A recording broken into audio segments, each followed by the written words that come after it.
அமெரிக்காவிற்கும் ஈரானுக்கும் இடையிலான ஆயுத மோதல்கள் தொடர்ந்து 7வது நாளாகவும் தீவிரமடைந்துள்ளன. இல்லத்தரசிகளுக்கு அதிர்ஷ்டத்தை கொண்டு வரும் கசாகல கிரீன் சூப்பர் இன்றே வருகை தந்து வித்தியாசத்தை அனுபவியுங்கள். கடந்த 24 மணித்தியாலங்களில் இரு தரப்பினரும் பரஸ்பர தாக்குதல்களை மேற்கொண்டுள்ளனர். தற்போதைய சூழ்நிலை மத்திய கிழக்கு பிராந்தியம் முழுவதும் பரந்த போரின் அறிகுறிகளை வெளிப்படுத்துவதாக பிராந்திய ஊடகங்கள் செய்தி வெளியிடுகின்றன. USS பாக்சர் போர் கப்பலில் இருந்து ஏவப்பட்ட கடற்படை போர் விமானங்கள் ஈரானின் மூலோபாய இலக்குகள் மீது தொடர்ந்தும் குண்டுகளை வீசும் காட்சிகளை அமெரிக்க மத்திய கட்டளையகம் வெளியிட்டுள்ளது. ஈரானின் இராணுவ விநியோக வலையமைப்பு ஆயுத கிடங்குகள் கடற்படை எரிசக்தி நிலையங்களை முடக்கும் நோக்கில் அந்த நாட்டின் யஸ்த், கேஷம், பந்தார் அபாஸ் ஆகிய பகுதிகளுக்கு கடுமையான வான்வழி தாக்குதல்கள் நடத்தப்பட்டுள்ளன. தாக்குதல்களால் பதிவாகியுள்ள சேதங்கள் எவை? ஹோர்மோஸ்கான் மாகாணத்தின் சில பிரதான பாலங்கள் அளிக்கப்பட்டுள்ளதுடன் தென்கிழக்கு ஈரானில் உள்ள ஈரான் ஷஹர் விமான நிலையத்திற்கும் பலத்த சேதங்கள் ஏற்பட்டுள்ளன. அமெரிக்க தாக்குதல்களினால் 20 கிராமங்களைச் சேர்ந்த 10,000க்கும் அதிகமான பொதுமக்களுக்கு சுத்தமான குடிநீர் விநியோகம் முழுமையாக பாதிக்கப்பட்டுள்ளதாக ஈரான் அரசு ஊடகம் செய்தி வெளியிட்டுள்ளது.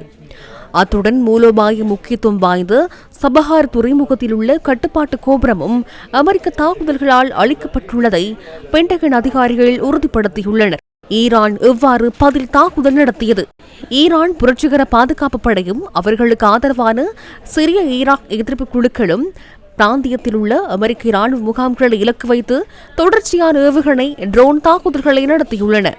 கட்டார், குவைத், பஹ்ரைனில் உள்ள அமெரிக்க முகாம்களே இந்த தாக்குதல்களினால் பிரதான இலக்குகளாகும். ஈரான் நடத்திய ஏவுகணை தாக்குதல்களால் குவைத்தின் பிரதான மின்சாரம் நீர் சுத்திகரிப்பு நிலையத்தில் பாரிய தீ விபத்து ஏற்பட்டுள்ளது. தமது வான் பாதுகாப்பு அமைப்புகளூடாக ஈரானின் ட்ரோன் தாக்குதல்களை வெற்றிகரமாக முறியடித்துள்ளதாக பஹ்ரைன் பாதுகாப்பு அமைச்சு தெரிவித்துள்ளது. இதனிடையே தமது வான்வெளியை மீறிச் சென்ற 10 ஈரான் ஏவுகணைகளை வெற்றிகரமாக சுட்டு வீழ்த்தியதாக ஜோர்தான் இராணுவம் அறிவித்துள்ளது. அங்குள்ள அமெரிக்க முகாம்கள் மீதும் ஈரான் ஆதரவு குழுக்கள் தாக்குதல் நடத்தியுள்ளதாக சிறிய ஊடகங்கள் செய்தி வெளியிட்டுள்ளன. எவ்வாறாயினும் பிராந்திய பாதுகாப்பிற்காக சிரியா ஈரானுக்கு முழுமையான ஆதரவை வெளிப்படுத்தியுள்ளது.